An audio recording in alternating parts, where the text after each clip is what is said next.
STF!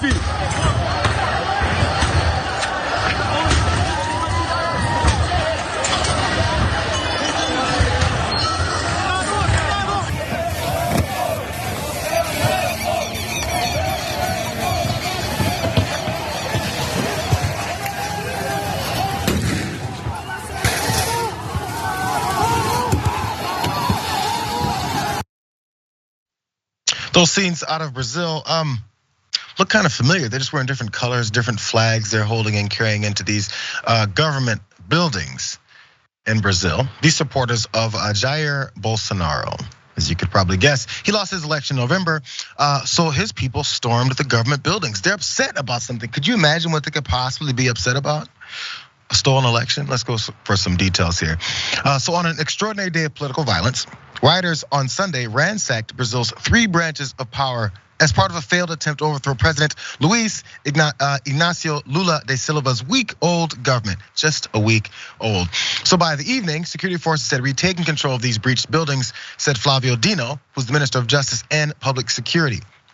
He said about 200 people had been arrested, while the district's governor said that more than 400 had been arrested. They're upset about a fraudulent election. So they went and busted windows. They broke into what was the equivalent of these government buildings, except there weren't people there actually trying to certify the election. And one more thing, this happened almost 2 years to the day on the anniversary of January 6th insurrection, riots, everything else you want to call these folks that happened here in America. More of those parallels happening. But again, let's look at some more of this footage, just in case you guys didn't really connect the two. Let's watch more.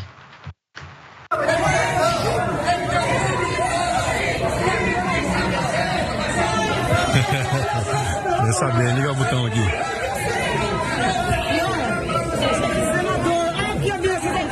Tô substituindo. On the floor of the legislature, sliding down apparatus, talking, probably defacing things. It's just a fun event, right? Look, oh, it's slide down. It's so fun.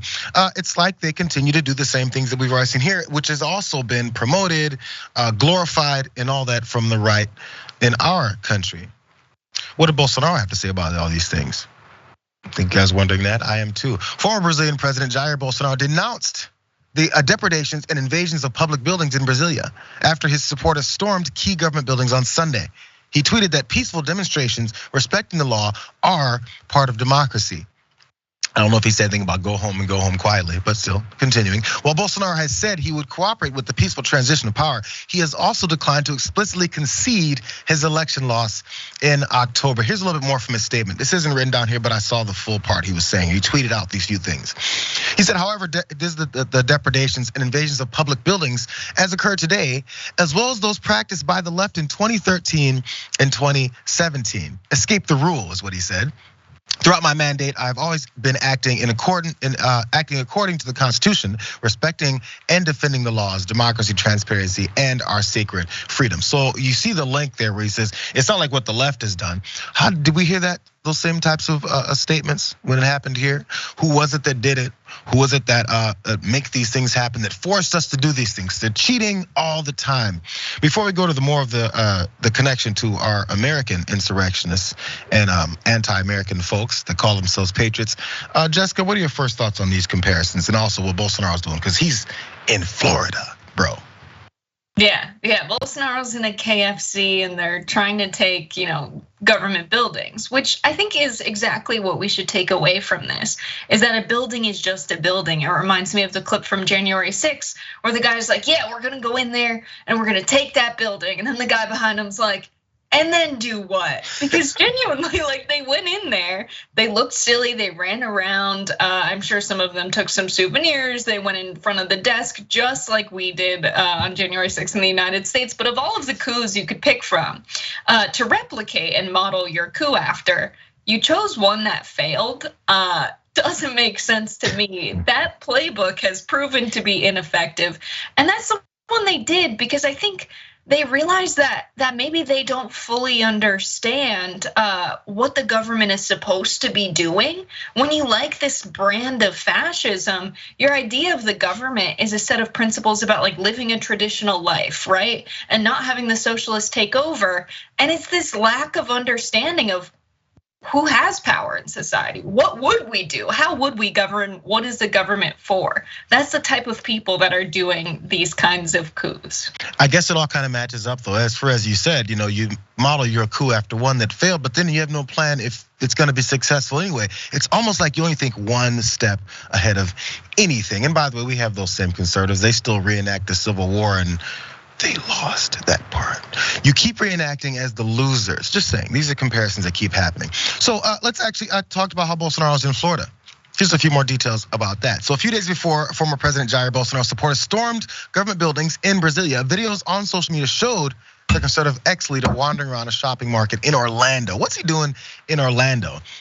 He had left Brazil for the Sunshine State after losing that bitter election to his leftist rival, Luis Inácio Lula da Silva. Of course, that followed that campaign. It was marred by a bunch of violence and targeting politicians, all these types of things that you might expect, I guess, now that you're seeing his supporters doing things like this.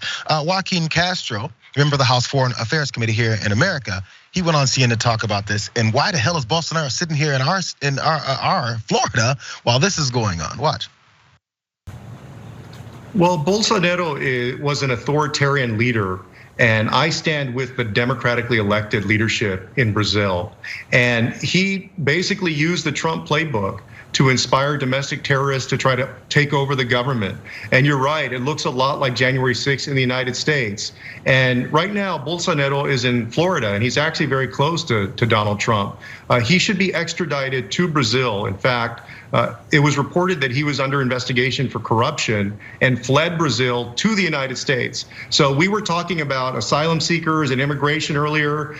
Republicans make a big deal and try to scare people about bad people in those groups coming to the United States. Well, they know where one of them is. Jair Bolsonaro is in Florida, hanging out with Donald Trump. He's a dangerous man. They should send him back to his home country, Brazil. Well, that's what you say, Joaquin. What is Donald Trump hasn't said much, but one of his henchmen, one of the folks that's definitely in support of the attempt at coup here is one Steve Bannon. Let's look at his tweet here, graphic 7, you guys. Brazilian freedom fighters, he posts this as with a little bit of video of the things that's happening with the Bolsonaro supporters storming the National Congress down in Brazil. They're freedom fighters, he says. That's the only thing he said though. He's also amped up unevidenced claims of election fraud in Brazil. Weird how that works. In November, he spoke for Brazilian Congressman and Bolsonaro's son, Eduardo, during the latter's visit to Mar-a-Lago. That's what the Washington Post reported. They're all over the place, surrounded by the Donald Trump people down in Mar-a-Lago. Bannon speaking to this guy. And now he's talking about freedom fighters. This is what else he said. Watch this video. In the great fight that you guys have in front of you, both for the cultural issues, for the political issues, and the economic issues, once they start taking and digitizing the elections, once they start going to machines where you can't get paper ballot, you don't have proof of ID, you take it away from the precincts, and they start to centralize it in collection centers, that's all done for one reason. That's to consistently steal elections, because they know they don't have the backing of the people. Because Steve Bannon said so. One other idiot said things too, Ali Alexander. He says the National Supreme Court, by the way, part of the planning of stuff that happened here. The National Supreme Court in Brazil is illegitimate and the most corrupt part of the country. They don't respect the law or the people. Do whatever is necessary. Love y'all. And also, he added, I do not denounce unannounced impromptu Capitol tours by the people with the Brazilian flag there next to it. Last thoughts on the way that these guys have continued to fuel this. Around the world, internationally, around the world, trying to make sure that there are these types of folks, that they're motivated to do these types of things, and maybe even give them some cues on how to pull it off, even though it still didn't work, Jessica.